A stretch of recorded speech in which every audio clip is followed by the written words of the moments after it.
Base po sa latest satellite animation ng Pag-asa ay huling namataan ang sentro ni Bagyong Krising 470 kilometers east-northeast ng Vera, Catanduanes.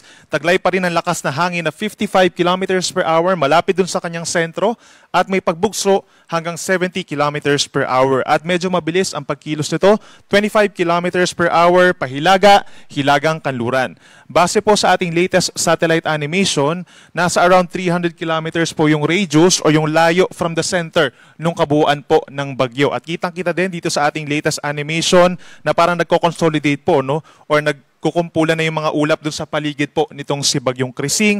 Affected po nitong bagyo ang silangang parte po ng Luzon and Visayas. Habang natitirang bahagi ng bansa, kitang-kita rin dito sa ating latest animation yung makakapal na ulap associated naman po sa habagat or sa southwest monsoon na siya nagdadala rin po ng malalakas na mga pag-ulan even sa mga susunod na araw. Base po sa latest track ng Pag-asa, within the next 24 hours, mananatili pa rin po dito sa may silangan ng Luzon over Philippine Sea itong si Bagyong Krising.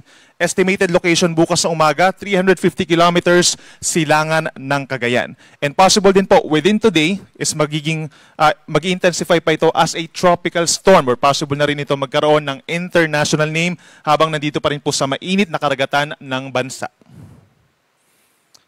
Pagsapit naman po ng Sabado ng umaga, from bukas ng umaga hanggang Sabado ng umaga, inaasahang nasa may silangan na po ito ng Northern Luzon at inaasahang tatawid na rin po dito sa malaking bahagi pa ng Northern Luzon.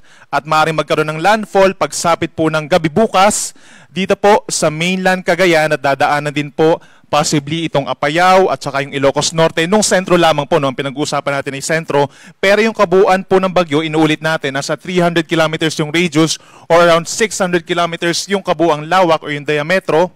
So ibig sabihin, maapektuhan din po yung kabuuan ng bagyo, itong bahagi pa po ng Catanduanes, then possibly dito rin po sa may Aurora at malaking bahagi pa po ng Northern Luzon sa susunod po na 2 hanggang 3 araw. And nakikita rin natin doon sa ating latest track na possible bago siya mag-landfall or during the time na nagla-landfall or dumadaan ito sa ating kalupaan ay mag-intensify pa ito as a severe tropical storm o yung katamtaman lakas po ng bagyo at posible rin tayo magtaas pa ng mas mataas pa po na wind signals or babala po sa hangin. Number 2 kapag meron tayong tropical storm, up to number 3 naman kapag meron tayong severe tropical storm. And then, inaasahan po natin pagsapit ng linggo ng umaga ay nakatawid na ito dito sa may West Philippine Sea at nakalabas na ng Philippine Area of Responsibility. Morning po yan ng Sunday, around 440 kilometers west ng Calayan, Cagayan at patungo na po dito sa may Southern China pagsapit ng early next week. Sa ngayon, ito na po yung mga lugar na merong storm or tropical cyclone wind signal number 1. Itong mga lugar po sa may hilaga at silangang parte po ng Luzon, kabilang ng Southern Batanes, buong Cagayan, kabilang ng Babuyan Island, signal number 1, Isabela, Quirino, northeastern portion of Nueva Vizcaya, at hilagang bahagi ng Aurora, signal number 1.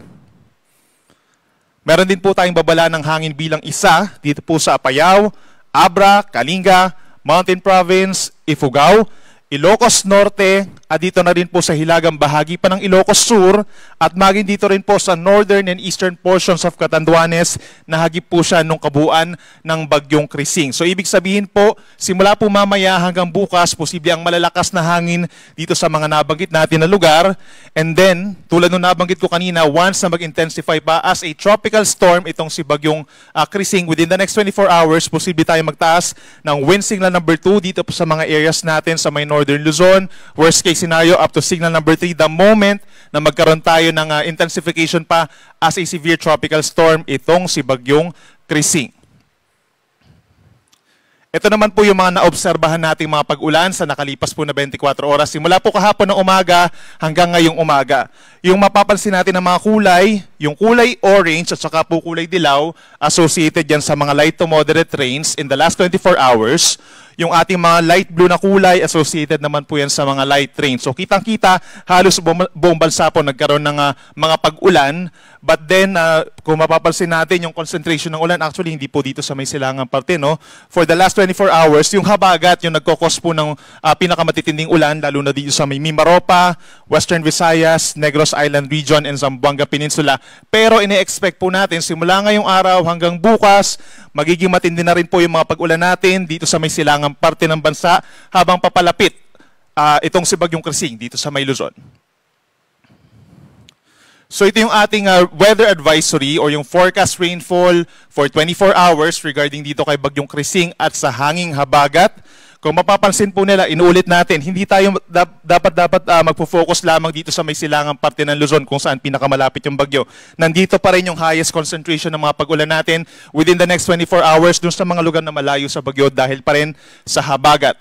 Pinakamalalakas sa mga pag-ulan natin sa may Occidental Mindoro at dito rin po sa lalawigan ng Antique, possible yung over 200 millimeters sa dami ng ulan. Considered po siya as intense to torrential rains kung pag-uusapan po natin ng 24 oras. Equivalent po siya sa minimum of 16 timba. 16 na timbang tubig na standard po ang size per square meter. Ibinuhos po doon sa isang square meter doon sa mga lalawigan na nabanggit natin sa Occidental Mindoro and Antique hanggang bukas ng tanghali. Simula naman ngayong tanghali hanggang bukas ng tanghali, possible po yung 8 to 16 buckets of water per square meter doon sa mga kulay orange naman po na probinsya. Kabilang na dyan yung Camarines Norte, Camarines Sur, and Catanduanes. Kung pag-uusapan natin ay dahil sa Bagyong Krising. At yung habagat din, nagkukos din ng ganun karaming ulan sa may Palawan, dito rin sa Iloilo, Guimaras, Negros Occidental. At yung kulay dilaw naman po, ito yung babala na around 50 to 100 millimeters sa dami ng ulan. Equivalent po yan sa 4 hanggang 8 timbang tubig per square meter dito sa mga kulay dilaw na probinsya. Kabilang na ang Cagayan, Isabela, Quirino, pababa ng Aurora, Quezon, Albay, Sorsogon, Masbate, Biliran, Northern Samar, Samar, and Eastern Samar. Yan po ay dahil kay Bagyong Krising.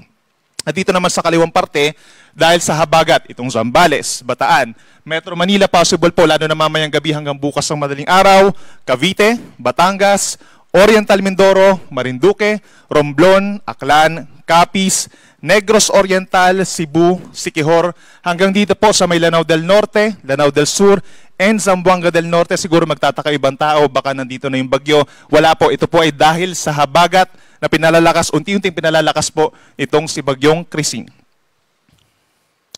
As for tomorrow noon po, tomorrow noon time hanggang sa Sabado ng tanghali, ito yung time actually na tumatawid po dito sa may Northern Luzon, itong si Bagyong Krising. Kaya kitang-kita natin yung pinakamararaming ulan dito po sa may Apayao, Cagayan, and Ilocos Norte. Possible yung more than 200 millimeters sa dami ng ulan. Again, possible po yung mga intense to torrential rains.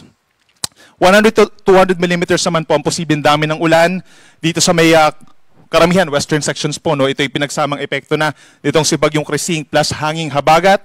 Simula sa may Ilocos Sur, down to La Union, Pangasinan, Abra, Kalinga, Mountain Province, Benguet, pababa ng Zambales, Bataan, Cavite, Batangas, Occidental Mindoro pa rin po ang Antique at maging sa lalawigan ng Palawan. At kulay dilaw po or nasa around moderate with at times heavy rains, 50 to 100 millimeters sa dami ng ulan pa rin.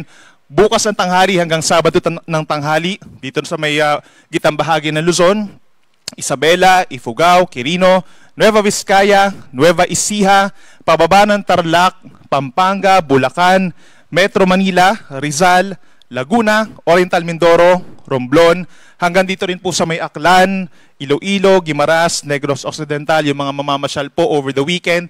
Possible yung mga itong lugar sa may western sections po ng Luzon and Visayas, magkakaroon pa rin ng mga minsan malalakas sa pag-ulan dahil pa rin po yan sa habagat. Pagdating naman po sa malalakas na hangin, yung mga lugar na magkakaroon po ng mga strong to gale force gustiness or mga pagbugso, may experience pa rin po ng mga lugar na malayo dun sa bagyo dahil nga rin yan sa southwest monsoon or hanging habagat. Ngayong araw po, minsan makakaranas po ng mga pagbugso ang Batangas, Quezon Province, Kabikulan, Mimaropa, buong Visayas, Zamboanga del Norte, Camiguin, Surigao del Norte, Dinagat Islands, Davao Occidental, Davao Oriental at Sarangani. At bukas, asahan pa rin po ang mga pagbugso ng hangin. Again, dahil sa habagat, hindi po direktang galing kay Bagyong Krising, over Metro Manila, Bataan, Calabarzon, Bicol Region, Mimaropa, hanggang dito po sa may Visayas, Zamboanga Peninsula, Sulu Archipelago, Misamis Occidental, Lanao del Norte, Camiguin, Surigao del Norte, Dinagat Islands, Davao Occidental, and Davao Oriental. At bahagyang bababawasan yung mga affected na lugar natin pagsapit po ng Sabado, pero makakaranas pa rin po ng habagat ang malaking bahagi ng ating bansa, mapa Luzon, Visayas hanggang Mindanao.